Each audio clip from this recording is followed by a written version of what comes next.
picture is up. Roll sound. Sound is speeding. Roll camera. Camera set. And action. My inspiration to start Plantify truly developed from my time living in Indonesia.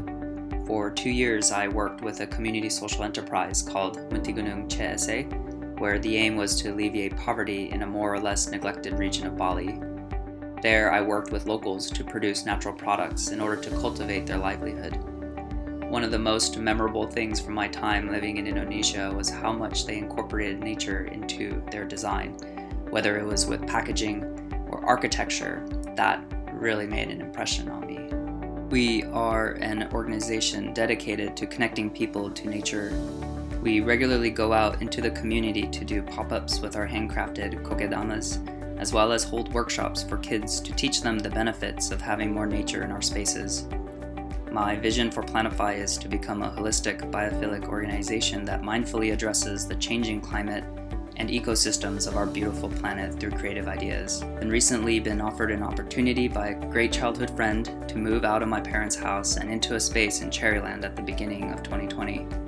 The purpose of this move would be to create a space where I can demonstrate some of my concepts of biophilic design. I also plan to host events where people can learn and witness firsthand these benefits and to engage the creative, nature-loving community at large. This will be a huge undertaking since my day job still occupies a good amount of my time.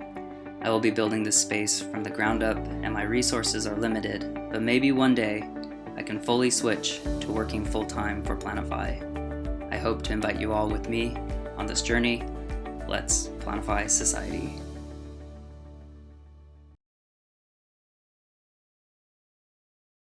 3 solstices later.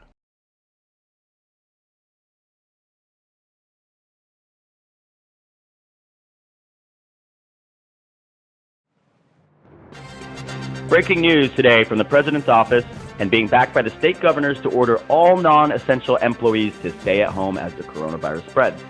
Who is considered to be essential? Well, those are workers in critical infrastructure and businesses that provide services necessary for maintaining the safety, sanitation, and food operations, such as healthcare personnel, first responders, and grocery store workers, to name the limited few.